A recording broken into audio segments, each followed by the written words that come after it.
Hey guys, tonight we time travel back to a world of flickering torchlight and echoing marble corridors. You're not wearing sweatpants anymore. Nope. You're wrapped in a scratchy wool cloak that smells faintly of incense and wet stone.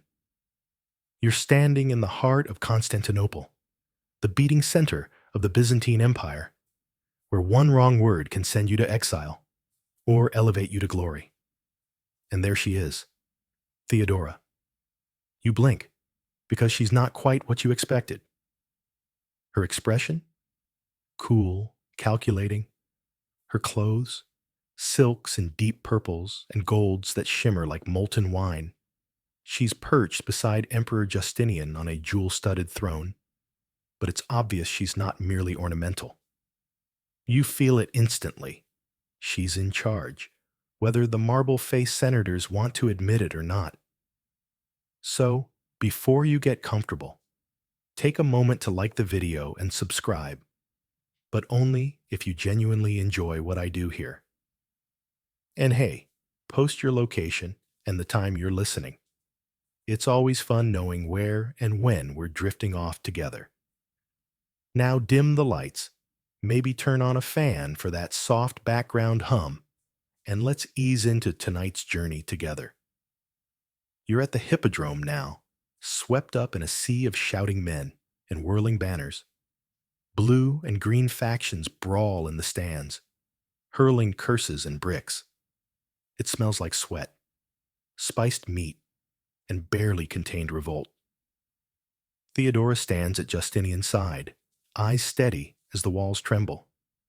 When even the emperor falters, she reportedly says, calmly, that she'd rather die a ruler than live as a coward. That's your first reality check. You probably wouldn't survive 10 minutes in her sandals. Born to a bear trainer, raised among acrobats and actresses, Theodora's early life wasn't gilded. It was gritty.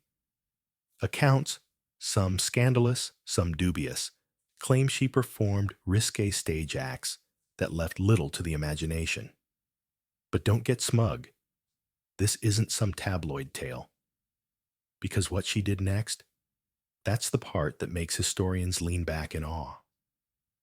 She left the stage, vanished for a while, and reappeared in Alexandria, a city of scholars, monks, and relentless sun.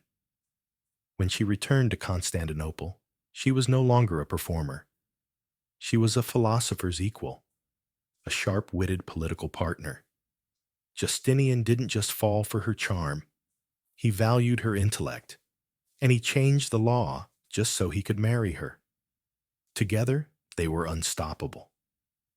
You walk with Theodora now down a corridor of mosaics, past eunuchs and guards who bow but keep their eyes averted.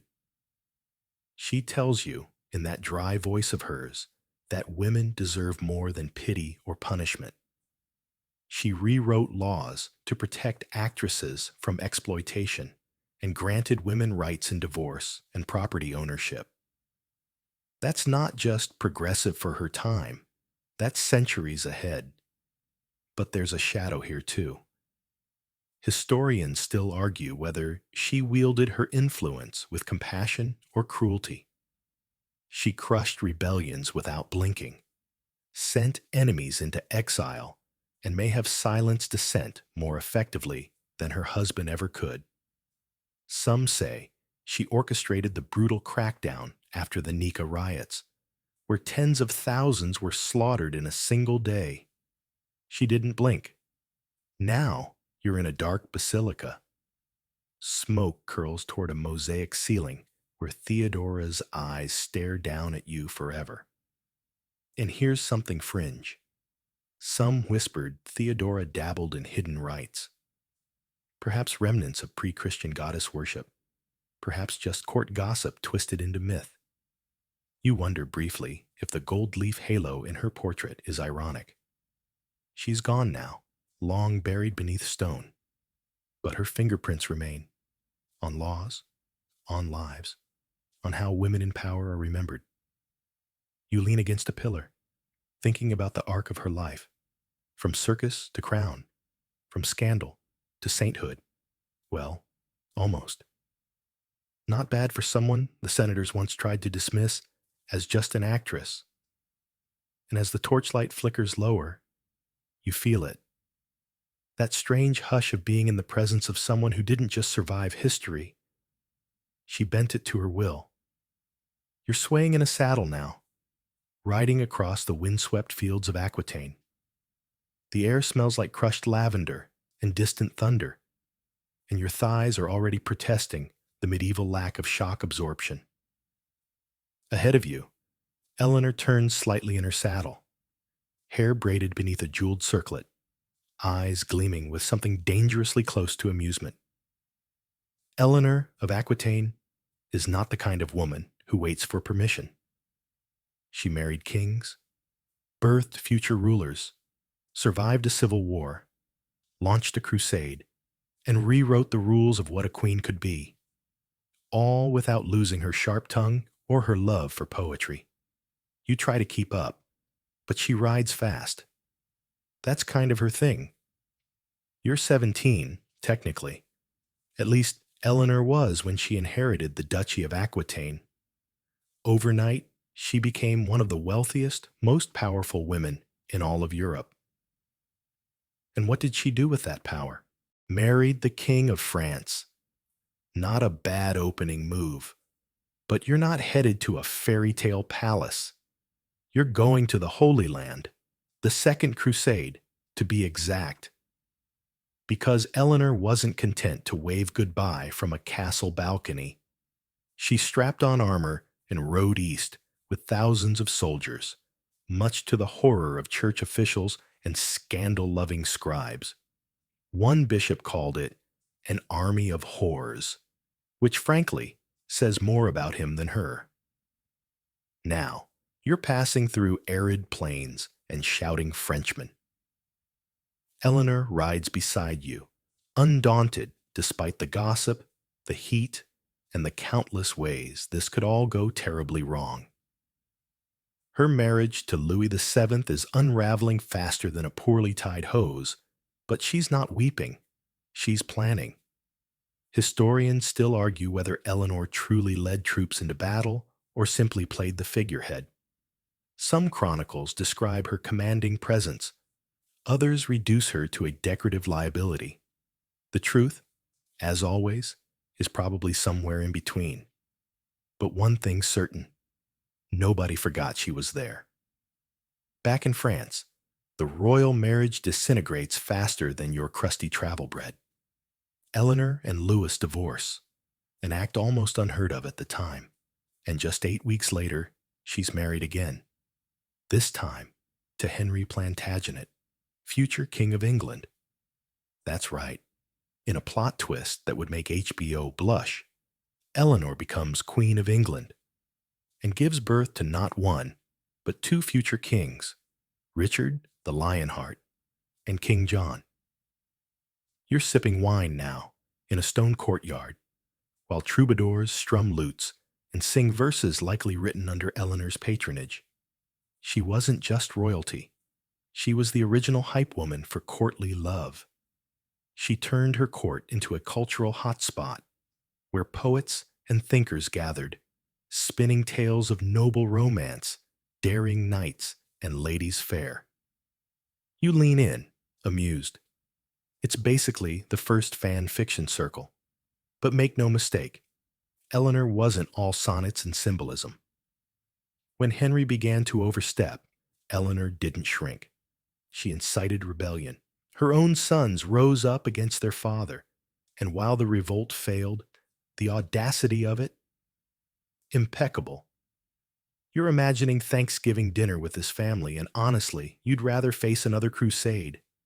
Captured and imprisoned by her husband for over a decade, Eleanor endured isolation that would have broken lesser nobles.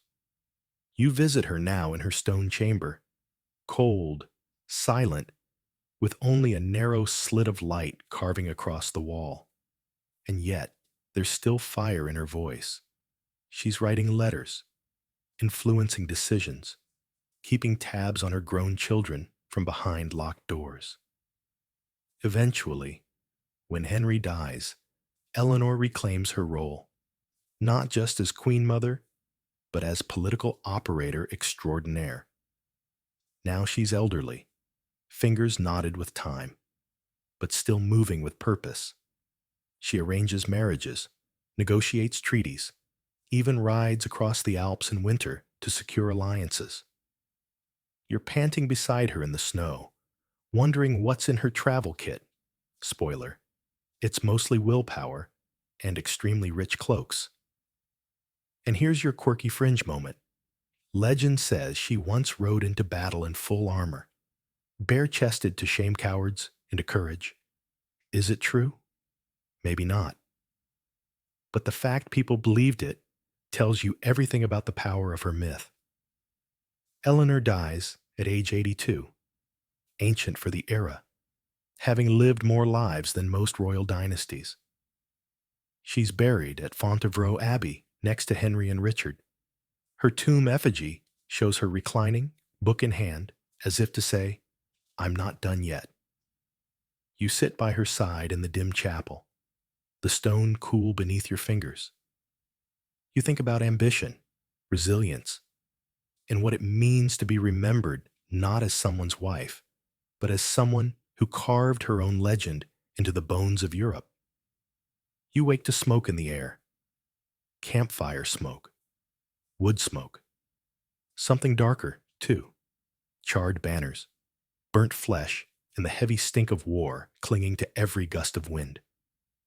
You're standing in a rain-soaked French field, 15th century, and the mud reaches your ankles. Soldiers trudge past you, exhausted and hollow-eyed.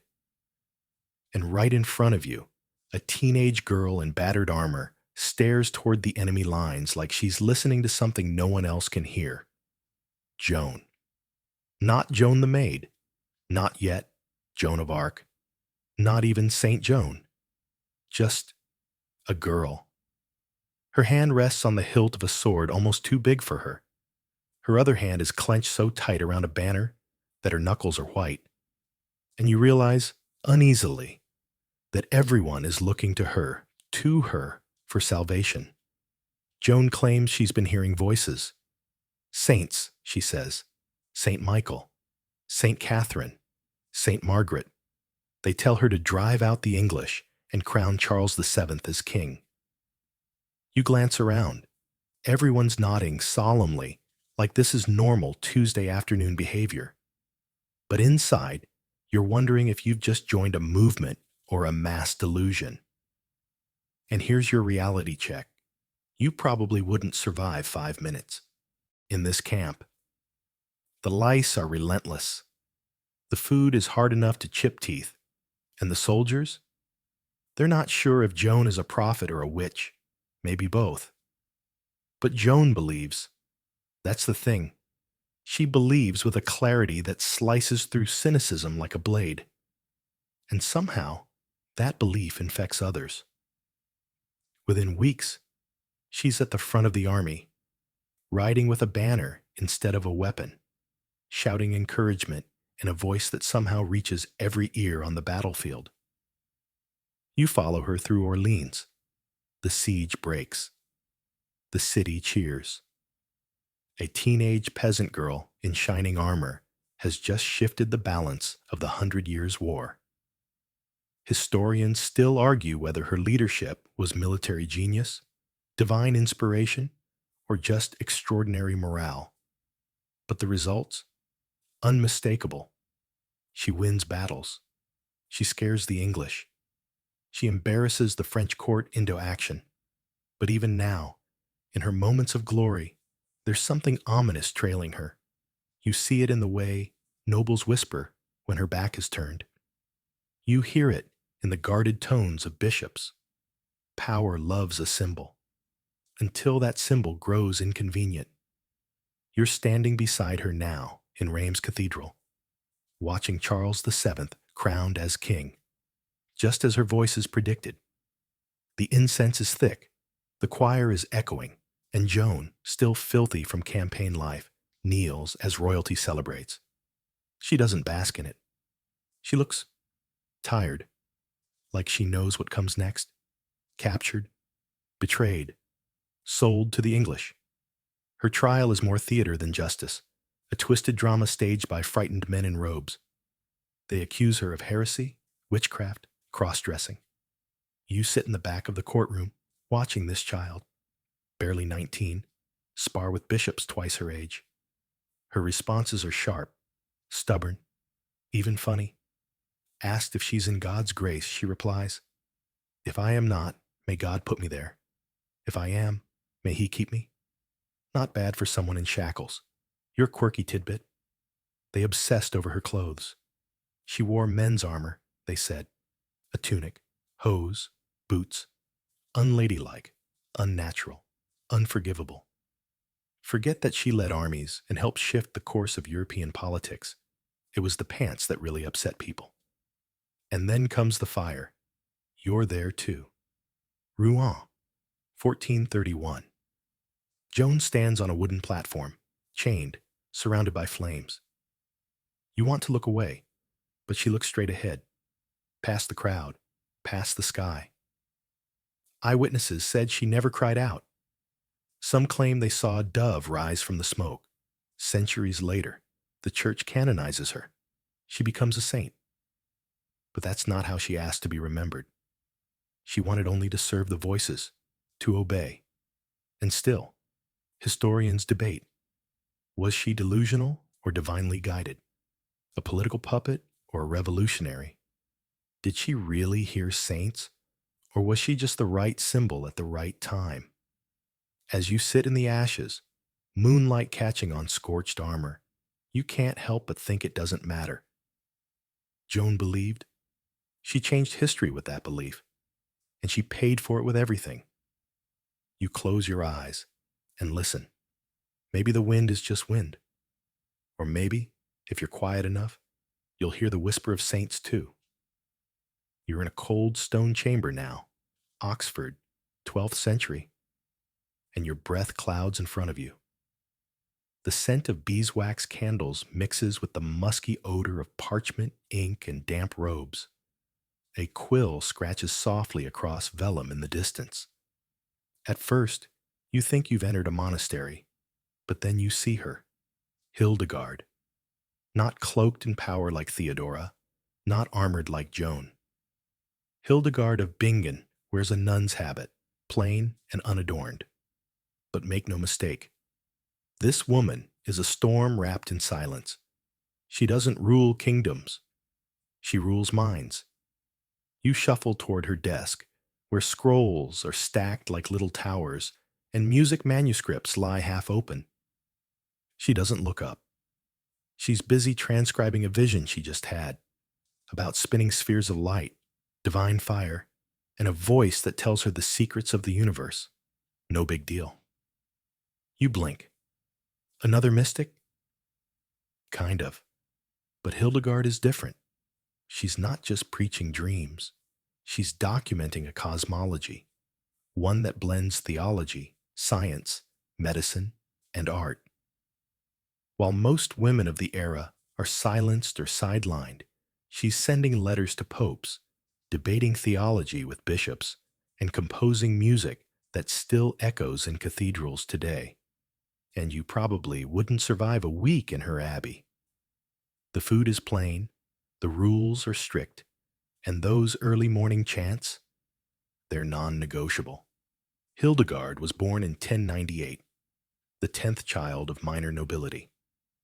As was tradition, read financial strategy, she was given to the church at age 8 and effectively walled into a monastic life. Not metaphorically, literally. The tradition of anchorites meant living in enclosed cells with limited contact to the outside world. You imagine being bricked into a stone box at age 8 and wonder how anyone makes it out spiritually intact. But she does more than survive. She thrives. She begins receiving visions as a child, colorful, luminous, full of cosmic architecture. For years, she hides them, worried they're signs of illness. And here's your quirky bit. Some modern scholars speculate she may have suffered from migraines or even temporal lobe epilepsy, noting how her visions align with certain neurological symptoms. But whether it was illness or inspiration, Hildegard made it sacred.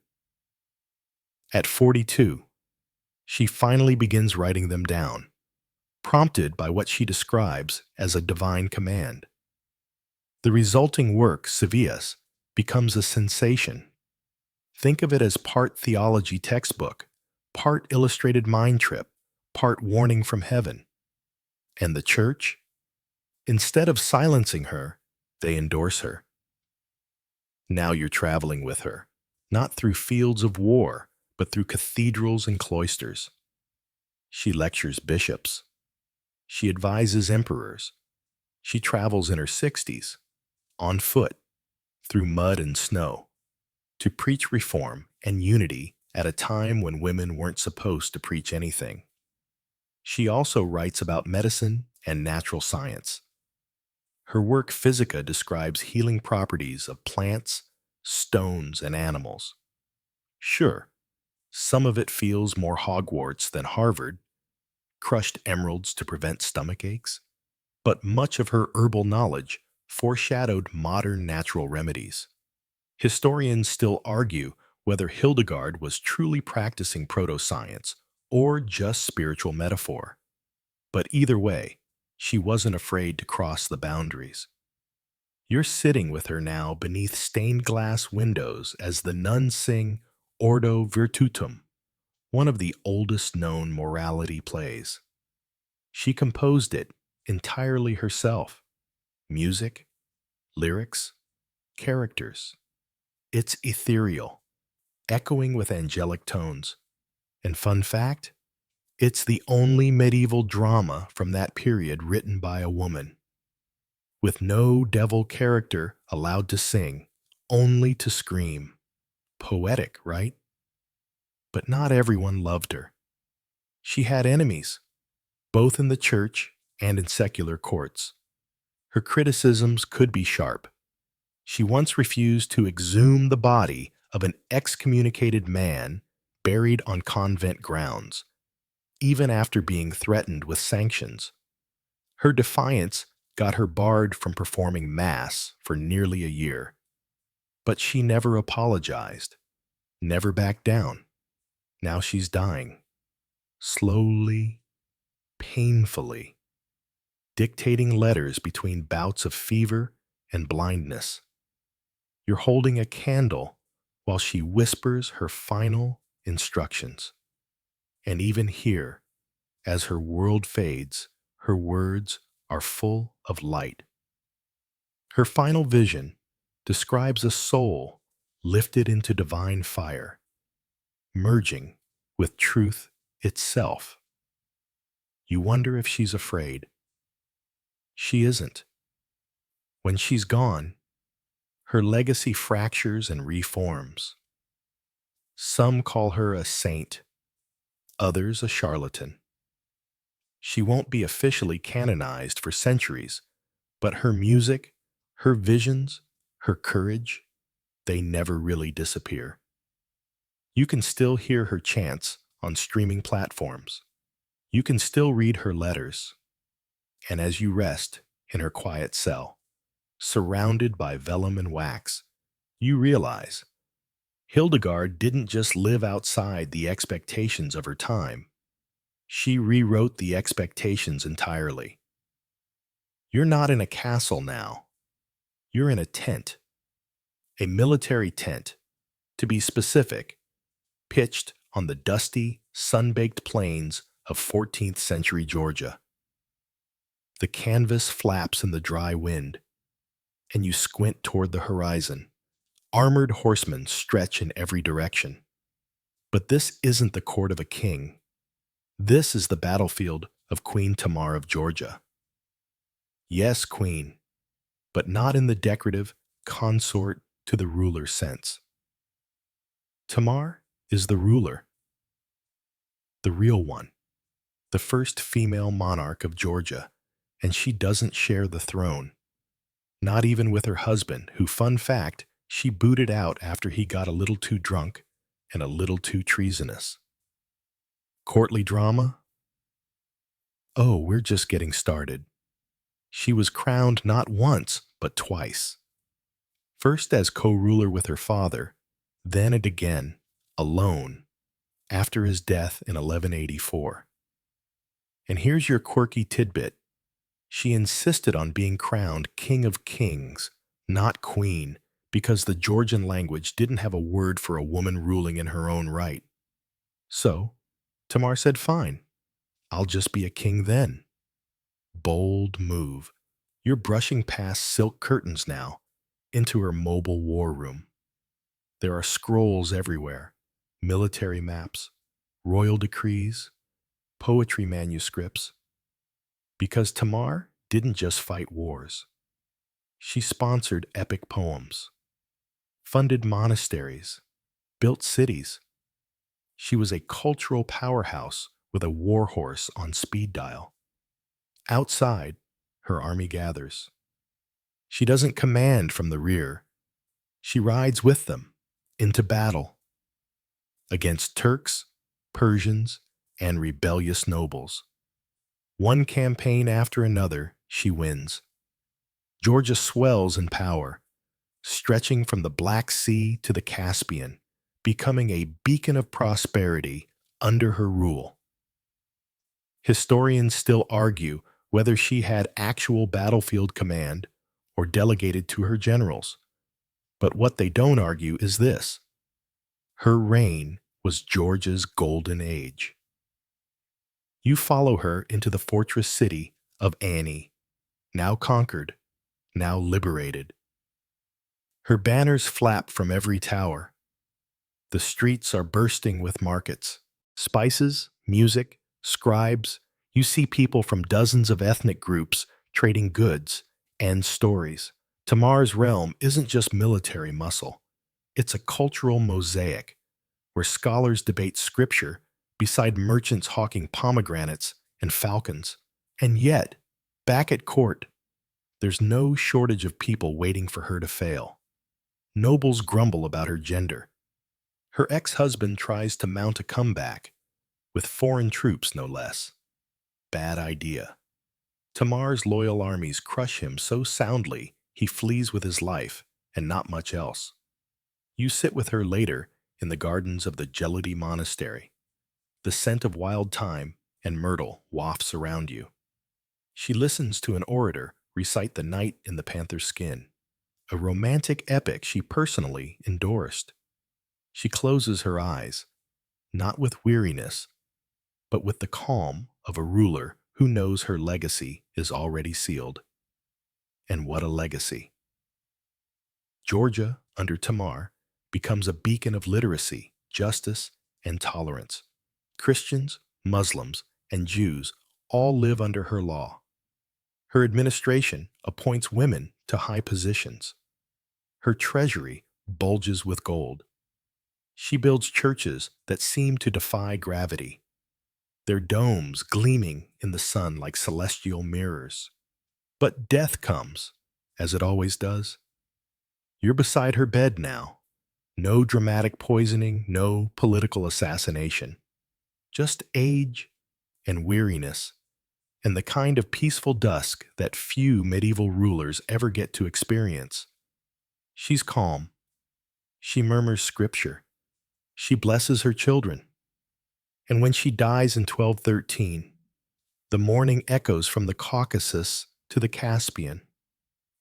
No one quite knows where she's buried. That's the strange part. Her tomb has never been definitively found. Some say it was hidden to avoid desecration. Others believe her body lies somewhere in the mountains, cradled by the earth she ruled. So, here's your mystery. You walk the high trails of Georgia now, the wind brushing your face like the fingertips of a ghost queen. Somewhere, beneath the alpine moss and shale, the King of Kings sleeps. And you realize, Tamar didn't just lead an army. She bent history. The palace is dimly lit. Torches sputter against damp stone walls, their flickering light casting elongated shadows across painted tiles and jewel-toned tapestries. You're in Cordoba now, the intellectual heart of medieval Spain. But this isn't the Spain of flamenco or conquistadors. This is 10th century Al-Andalus, where stars are charted on parchment, poetry flows like water, and medicine is written by candlelight. And at the center of it all sits Walida bint al-Mustakfi. You hear her before you see her. Her voice is low, deliberate, coiled with confidence. She's reciting her own verse at a salon, surrounded by scholars and nobles, her words both intoxicating and razor sharp. Her poetry isn't shy.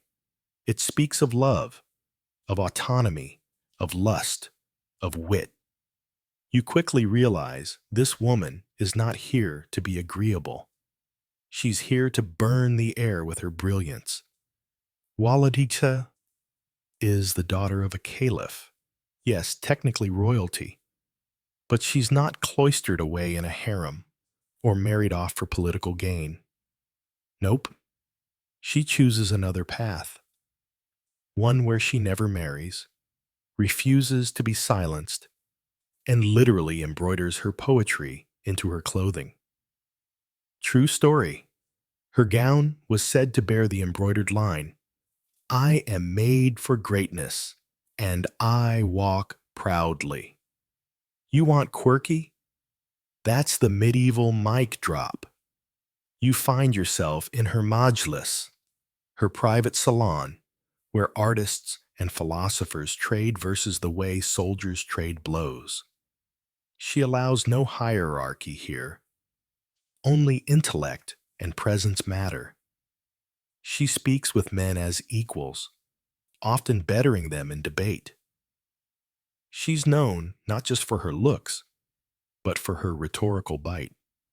Some called her scandalous, others called her revolutionary.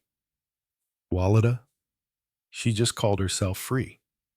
But of course, it's complicated. Her world is fracturing. Cordoba is in decline, slipping from the glittering heights of the caliphate into civil war and fragmentation. Factions battle in the streets. Libraries burn. The very culture that allowed a woman like Walida to flourish is being torn apart at the seams. And at the center of this unraveling tapestry, she falls into a turbulent love affair with Ibn Zaydun, a celebrated poet whose verses still make high schoolers groan in Arabic lit classes today. At first, it's romantic dynamite. They trade love poems like notes passed in class. But then comes betrayal, jealousy, politics. Some say he cheated. Others claim Walida dumped him because he got too ambitious. You watch her walk away from him in your mind, spine straight, eyes blazing. She pens a poem that tears through him like silk and steel. If you were just and I unjust, the break would not grieve me. But if I am just and you unjust, woe to you. Burn. Historians still argue whether she truly wielded political influence or was simply a literary icon. But even by conservative accounts, she was a force. A woman who hosted her own salons, composed erotic poetry, and did it all in the heart of a deeply patriarchal world. And did we mention she never married? That alone makes her a medieval unicorn. You wander the ruins of Cordoba now. Dust rises from cracked tiles, and a single minaret still pierces the sky, defiantly elegant. Walida is long gone, of course. She died around 1091, right as her beloved city crumbled under Berber invasion. Her salon vanished, her books scattered. But her poetry? Somehow, it survives. Written in fragments, passed hand to hand, folded into margins. And here's your reality check. You wouldn't last a week in her world either. The politics are cutthroat, the heat is merciless, and everyone quotes poetry like it's a weapon. If you can't keep up, you're out. But maybe, just maybe, if you walked into her mageless one warm Andalusian night, sat by the fountain, and listened instead of speaking, she might spare you a verse. You wake to the sound of bells, iron bells clanging from atop a monastery tower. It's dark, not nighttime dark, but fog of the moor dark. In the air, it tastes like wood smoke and wet moss. You're no longer in the sunlit courts of Spain or the golden domes of Georgia. You're in France now, deep in the beating heart of medieval Europe, trudging behind a woman on horseback who doesn't flinch at mud, blood, or politics. Her name is Eleanor of Aquitaine, and she's probably more powerful than any man you'll meet this century. You grip the saddle tight.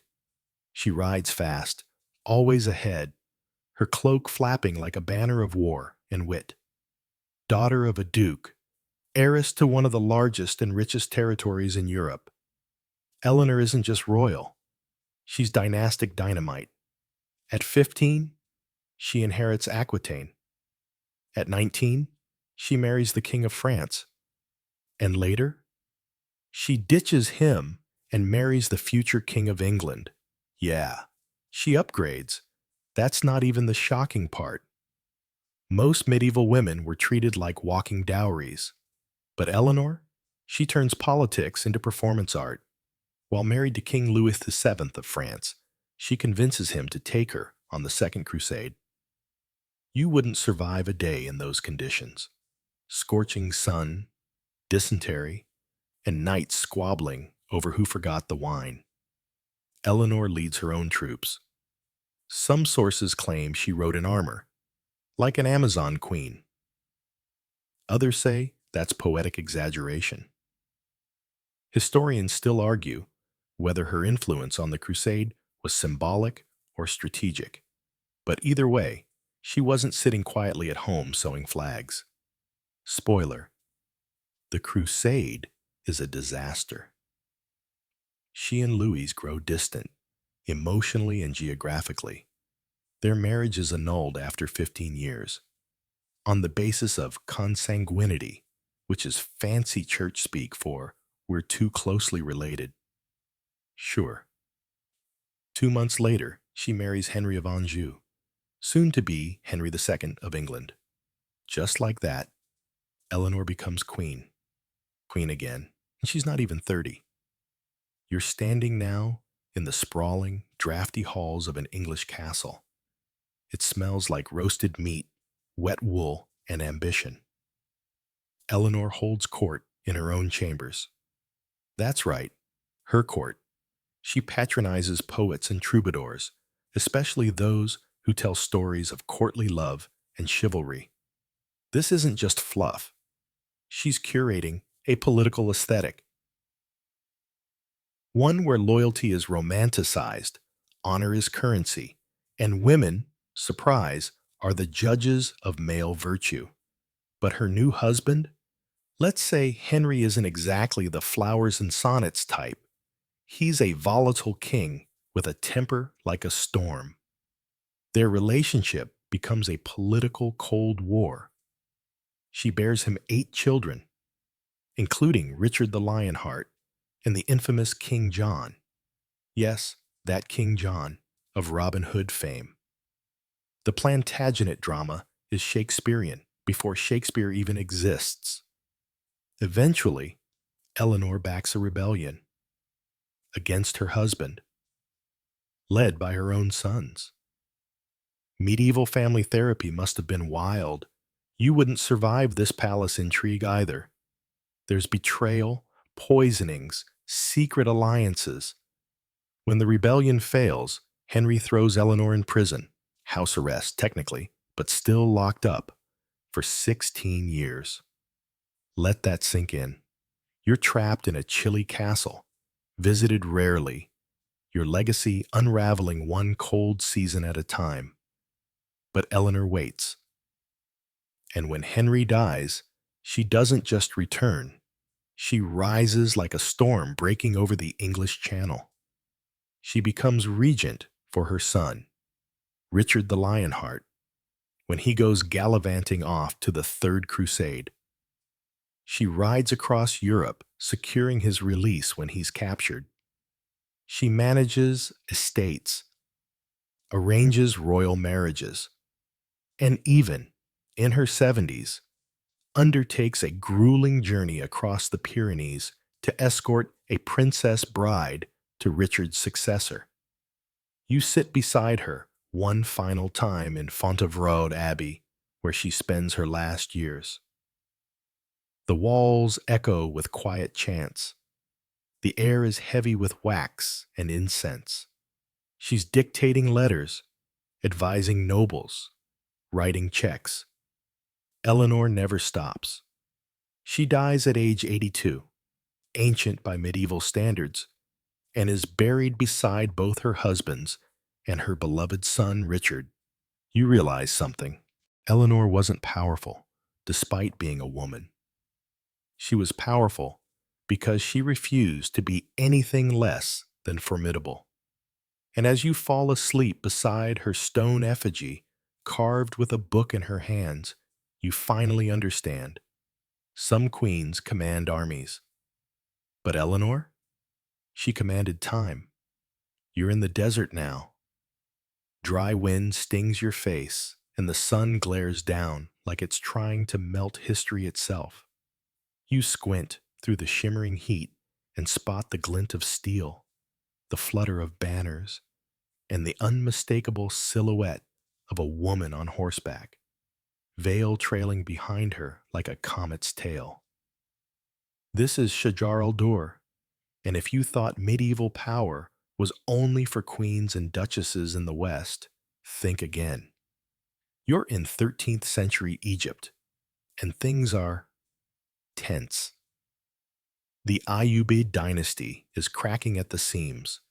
The Crusaders are breathing down Cairo's neck, and the reigning sultan, Al-Saleh Ayyub, has just died, quietly, in the middle of a war. Now picture this. His wife, Shajar al-Dur, decides not to tell anyone. Yeah, you heard that right. She hides his death in secret, keeps his body chilled with snow, smuggled in from Syria. Why? Because Egypt can't afford a leadership vacuum when French crusaders, led by Louis XIX himself, are knocking at the gates. So, for weeks, Shajar signs royal decrees in her husband's name, keeps the army functioning, and maintains the illusion that the Sultan still lives, all while coordinating actual war strategy from behind a silk curtain. You'd be sweating through your armor at this point. She, unbothered. Eventually, the ruse unravels, but instead of being thrown into obscurity, she does the unthinkable. She takes the throne herself. Now here's your quirky tidbit. Coins are minted in her name, bearing the inscription, Shajar al-Dur, mother of Khalil, commander of the faithful. For a brief and dazzling moment, she is the Sultan of Egypt. Full stop. No consort, no regency, just Sultan. Historians still argue whether her reign was a true monarchy or a clever power transition while Egypt moved toward Mamluk control. But in the eyes of her enemies and allies alike, she ruled. Of course, the political climate is about as forgiving as desert sun. The Abbasid Caliph in Baghdad is not thrilled about a woman sitting on a sultan's throne. Neither are many Egyptian emirs. Under pressure, she marries a Mamluk commander, Aibak, and steps back into a more acceptable role as queen. But guess what? She doesn't go quietly. Behind closed doors, Shajar still pulls the strings. She continues to issue orders, influence policy, and maneuver through Egypt's lethal game of court politics. You stand in her audience chamber, where military commanders bow and secret deals are whispered over pomegranate wine. She's regal, yes, but also coiled like a cobra. And when Abac starts getting ideas, plotting to take full control, maybe even replace her, well, let's just say Shajar doesn't let that slide. One night, Abac mysteriously dies. Bathed too long, some sources say. Others whisper that he was strangled in his bath by her loyal eunuchs. Either way, he doesn't get back up. And in an almost Shakespearean twist of irony, Shajar herself is eventually overthrown and murdered, beaten to death with wooden sandals by the concubines of Ibak's other wife. Gruesome, yes, but her legacy? Unshakable. You're standing now in the citadel of Cairo, where echoes of her rule still linger in the stones. She wasn't just a footnote in male succession. She was the chapter. A woman who played the game of thrones with teeth bared and veil lifted. And in a medieval world where queens were often pawns, Shajar al-Dur proved that sometimes pawns flip the board. So you lean into the hot breeze and listen. Somewhere between the call to prayer and the rustle of silk in palace corridors, her story is still being told. The ground is cold beneath your feet now. Cobblestones, slick with rain. Moss creeping up the sides of wooden houses that lean like tired old women. You're in Scandinavia, and the air smells like pine, sea salt, and iron. Thunder rolls in the distance, but it's not the weather you're worried about. It's the queen standing in the war tent, arms crossed, cloak soaked, eyes hard as ice. This is Margaret of Denmark, and she's about to do what no man in the region ever managed to pull off: unite Denmark, Norway, and Sweden under a single crown. And she's doing it without ever calling herself a queen. You shuffle quietly to the back of the tent. Her commanders argue, voices rising like a Viking chorus. But Margaret doesn't raise her voice. She waits. Then, like a knife slicing through linen, she speaks, and they all shut up. Born in 1353, the daughter of King Valdemar IV of Denmark, Margaret was married off at 10 to the King of Norway. You imagine her in a sea of furs, clutching a candle during the long northern night. She learns quickly, not just court manners, but diplomacy, power brokering, and survival when her husband dies. And then her son, she doesn't disappear into mourning. She consolidates. Margaret declares her grandnephew the heir. But make no mistake, she's the one in charge. She becomes the de facto ruler of Denmark, then Norway, then Sweden. And in 1397 she orchestrates the Kalmar Union, one crown to rule them all. Well, sort of. Officially, it's her nephew wearing the crown, but everyone knows Margaret's the one pulling the strings. Here's your quirky tidbit. She never officially takes the title of queen. She calls herself all-powerful lady and mistress of the kingdoms, which, frankly, sounds like a power move and a perfume ad. You ride with her now through wintry forests, past frozen lakes and brooding fortresses. She's not just building an empire. She's holding it together with letters, treaties, and the occasional not-so-veiled threat. Historians still argue whether she truly believed in Scandinavian unity or just wanted to protect Denmark's dominance. Either way, she ruled longer and more effectively than most kings of her age. And she does it all while sidestepping the patriarchal traps laid at every turn. She doesn't remarry, doesn't flirt her way into diplomacy. She's pragmatic, shrewd, and deeply respected, even by her enemies. You find yourself at the harbor in Flensburg, 1412. Margaret has come to negotiate peace with the Hanseatic League, a powerful merchant coalition that could bring ruin to her realm. She's sick, maybe from the plague, maybe just from age. Wrapped in wool and determination, she makes the journey anyway. She dies shortly after, but the union holds for over a century. Today you can still walk the ruins of Kalmar Castle in Sweden, touch the stones where her deal was sealed, and wonder how a woman in the 14th century managed to become the linchpin of three nations. No sword swinging, no divine coronation, just sheer will. You wouldn't survive the Northern Court, by the way. The cold alone would finish you. But Margaret, she made it her weapon. Calm, quiet, unstoppable. And as the Scandinavian night falls again, you realize, not all queens roar.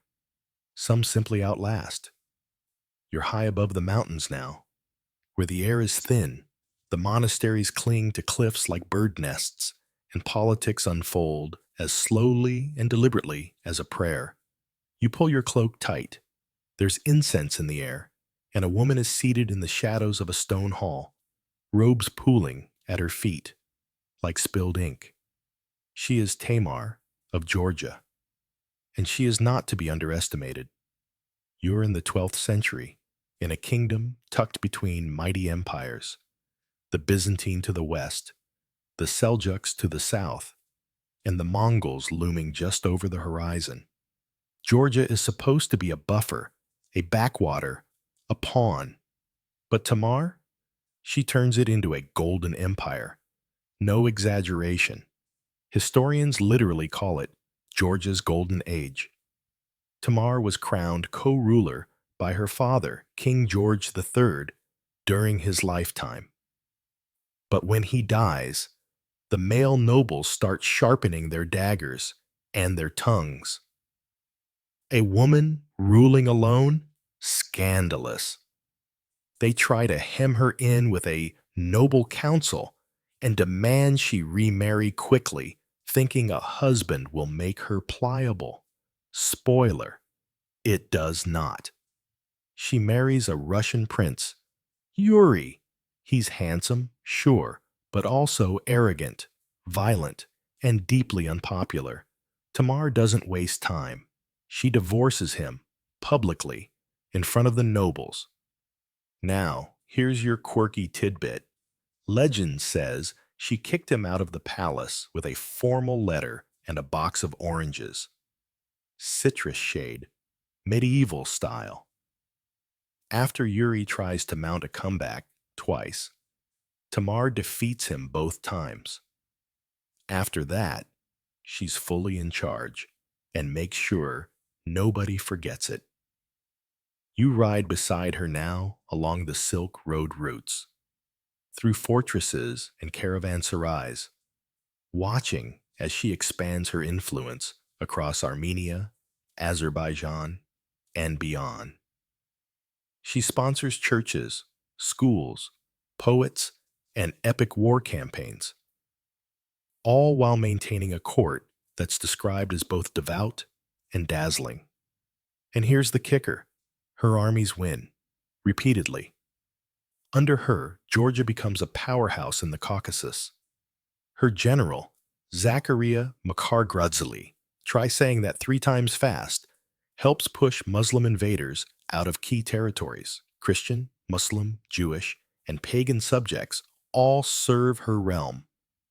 Because Tamar doesn't just rule with a sword, she rules with strategy.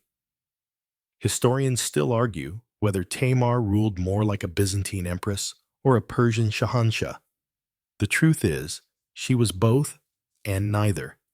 She forged her own model of queenship, infused with orthodox faith, royal charisma, and a hefty dose of no-nonsense policy. You kneel with her in the Gelati Monastery, where she prays barefoot, eyes fixed on the candlelight. And yet, that same woman can stand on a battlefield ridge, watching dust rise from the enemy's advance, calmly issuing orders to crush them. She never remarries, never co-rules again, and never loses control. Tamar dies in 1213 at the height of her power. Her tomb's location is a mystery, lost to time, buried in secret to prevent desecration. Some say she rests near a mountaintop. Others claim her body was hidden in a monastery's depths. Wherever she lies, you feel it, that quiet, immovable legacy she carved into the Caucasus rock. You wouldn't last long in her court, truthfully. Too much ceremony, too much expectation. Tamar didn't just demand loyalty. She expected you to earn your place every single day. But as the bells echo through the stone walls and a hawk screeches overhead, you realize something simple and fierce. Tamar didn't rule in spite of the world. She ruled exactly because she believed it could be shaped. The sky above is gray with soot, and the smell of firewood clings to your sleeves. You're walking through the winding alleys of 15th century France, where gossip crackles louder than the hearths. Eyes glance over your shoulder. Hushed prayers escape the lips of strangers. You're not just in any town. This is Rouen, and today, it feels like the world is about to split in two. Because you're about to meet Joan of Arc. And no matter what you think you know, seeing her now, up close, is different. She's not tall. She's not armored like a storybook knight. She's a teenage girl with a cropped haircut, sun-darkened skin, and a stare that could knock a bishop off his bench. You trail her through a muddy camp where seasoned soldiers glance at her with disbelief, and then with awe. You see, France is losing the 100 Years' War. The English are chewing through the countryside like termites, and the French crown is all but falling apart. Charles VII, if he even deserves the title, is dithering, dragging his feet and watching his inheritance disappear. Then comes Joan, a 17-year-old peasant from Domremy. She doesn't come with a sword.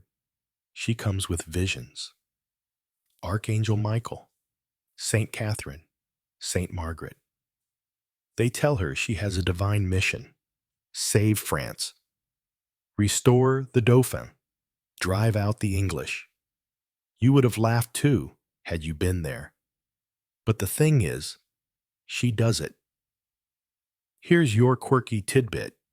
Before being sent to battle, Joan was questioned by a panel of church scholars for 3 weeks straight. She passed, and when they tried to trip her up with a trick theological question, "Do you know if you're in God's grace?" she replied, "If I am not, may God place me there. If I am, may He so keep me." Yeah, that's not a peasant answer.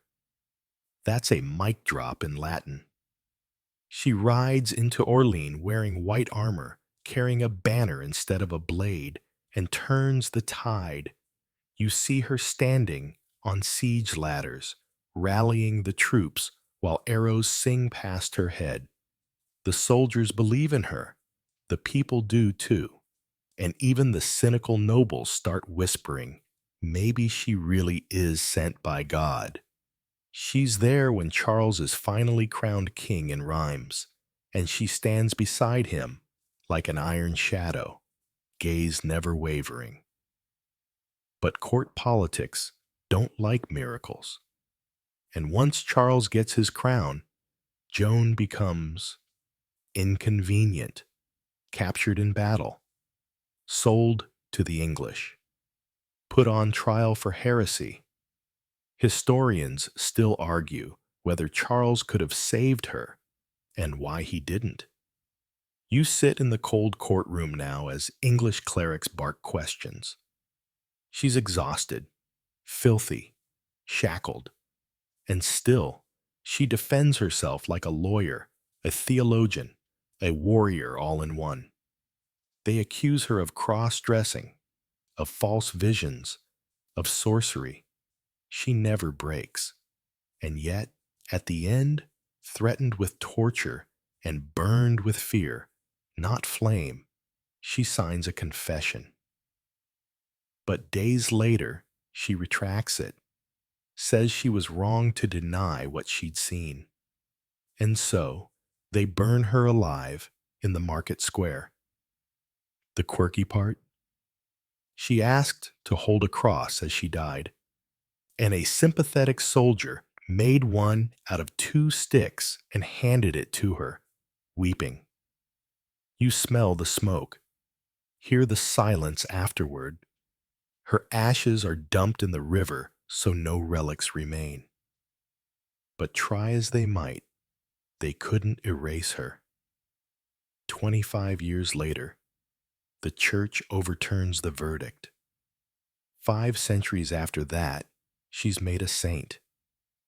And today, she's everywhere. Statues, paintings, pop culture. But standing with her in that cell, you realize the most remarkable thing wasn't her sainthood or battlefield triumphs. It was that a teenage girl with no army, no wealth, no education, and no armor held the fate of a nation in her hands. And somehow, just for a moment, she carried it. The air thickens with spice and sand. Your sandals sink into dust as you step through the grand gates of Cordoba. No, wait, Granada now. You're in 15th century Spain, during the final flickers of Al-Andalus, and the world here feels like a dream fraying at the edges.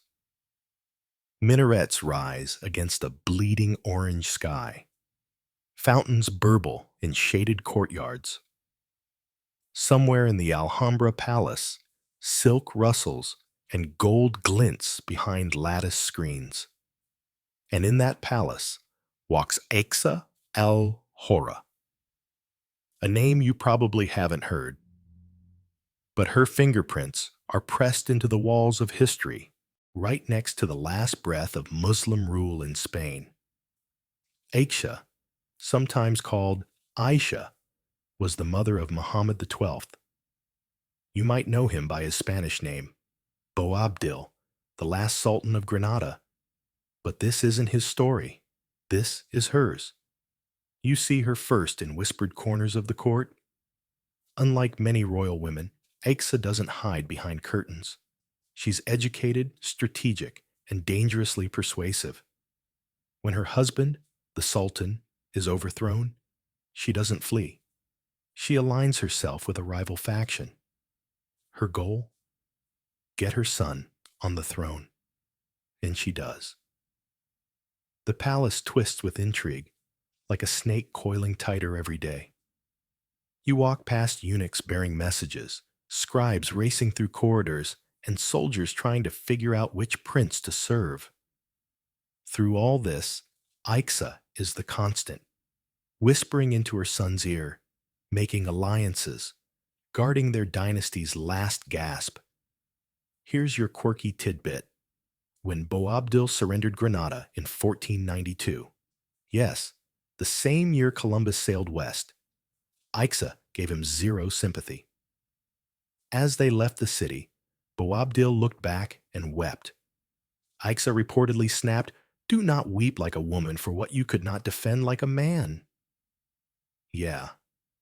Ouch. She was steel wrapped in silk, proud of her Nasrid bloodline, and never shy to remind people she descended from kings. While her son negotiated surrender with Ferdinand and Isabella, Aixa was already preparing for life in exile. She hid jewels. She forged secret contacts. She planned the retreat with more foresight than the men in her family ever did. Historians still argue whether Aixa was the real strategist behind Granada's final years, or if she merely rode the currents of political collapse. But one thing is clear. She wasn't a passive observer. She was pulling levers, choosing sides, and always thinking 5 steps ahead. You leave the Alhambra now, following her into the dry, wind-swept plains outside the city. There's no throne anymore, no palace, just a mother and her son, reduced to wanderers in the land they once ruled. But Aixa doesn't beg, doesn't whimper. Her back stays straight, even as her world disappears behind her. Granada falls, and with it, nearly 800 years of Muslim rule in Iberia. But somehow, Aixa doesn't feel like a victim of history. She feels like its final architect. The wind down begins here. You sense the shift. The sky darkens, not with drama, but with hush. A slow, velvet hush. The kind of dusk that softens your heartbeat and loosens the tight knots in your shoulders. You're no longer rushing between palace halls or trudging over battlefield mud. You're floating now, gently. And the voices of these women, Eleanor, Hildegard, Wu, Jadwiga, Margaret, Joan, echo softly in your ears, not shouting, just being. Their strength wraps around you like a warm quilt. Some ruled empires. Some defied them. Some fought with swords. Others with words or ink or firelight prayers. But they all endured, in a world that made sure they weren't supposed to. Now, your eyes grow heavy. The flicker of torchlight fades to candlelight, and then to nothing at all. Your breath slows. Your mind begins to slip down into quiet. And as you drift off, safe, warm, still, you hear their final whisper. You are not small. You are not powerless. You carry all of us somewhere in your spine. Sleep well, traveler. You've earned it. End of script. Sweet dreams. The sky darkens, not with drama, but with hush. A slow, velvet hush. The kind of dusk that softens your heartbeat and loosens the tight knots in your shoulders. You're no longer rushing between palace halls or trudging over battlefield mud. You're floating now, gently. And the voices of these women, Eleanor, Hildegard, Wu, Jadwiga, Margaret, Joan, echo softly in your ears, not shouting, just being. Their strength wraps around you like a warm quilt. Some ruled empires. Some defied them. Some fought with swords, others with words or ink or firelight prayers. But they all endured, in a world that made sure they weren't supposed to. Now, your eyes grow heavy. The flicker of torchlight fades to candlelight, and then to nothing at all. Your breath slows. Your mind begins to slip down into quiet. And as you drift off, safe, warm, still, you hear their final whisper. You are not small. You are not powerless. You carry all of us somewhere in your spine. Sleep well, traveler. You've earned it.